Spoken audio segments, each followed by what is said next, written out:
মা পচা, মাকে একদম বকে দেব, মেরে দেব মাকে। মজার ছলে বলা এই কথাগুলো শিশুদের মনে কি প্রভাব ফেলে জানেন?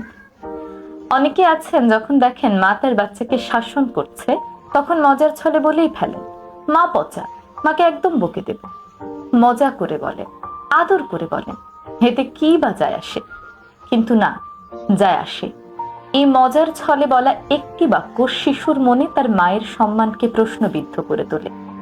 শিশু যখন দেখে তার মা তাকে শাসন করছে আর তারই খুব কাছের কেউ, দাদা দাদি ফুপু খালা, মাকে পচা বলছে, তখন শিশুর মনে একটি কনফিউশন তৈরি হয়।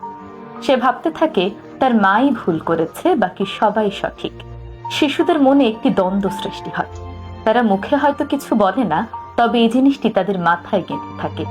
পরবর্তী সময়ে যখনই তাকে শাসন করতে যাওয়া হয়, সে ভাবে সে ঠিকই আছে, মা তাকে অকারণেই শাসন করছে।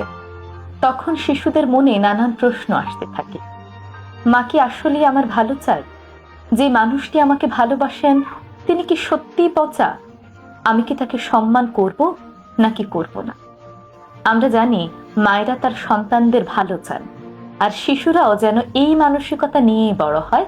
তাই কোনো মা যখন তার সন্তানকে শাসন করবেন তখন তার সেই সিদ্ধান্তকে সম্মান করুন। শিশুকে বলুন, তোমার মা তোমার ভালো চায় বিধায় তোমাকে শাসন করছে। শিশুর সামনে কখনোই নেতিবাচক কথা বলবেন না।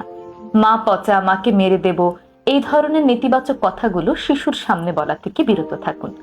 যদি আপনার মনে হয় মা ভুল শাসন করছে, তবুও শিশুর সামনে মাকেই সাপোর্ট করুন। প্রয়োজনে মাকে আলাদা করে ডেকে নিয়ে বোঝান, কিন্তু তার বাচ্চার সামনে কখনোই বলবেন না মা পচা, মাকে মেরে দেব। শিশুদের শিক্ষা শুধুমাত্র স্কুল কিংবা বই পুস্তকের মধ্যেই সীমাবদ্ধ নয়। আমাদের সকল আচরণ থেকেও শিশুরা কিন্তু শেখে। তাই এমন কিছু করবেন না যাতে শিশুর মন থেকে কারো প্রতি সম্মানটা উঠে যায়। আজকের পর থেকে এই ব্যাপারে অবশ্যই সচেতন থাকবেন।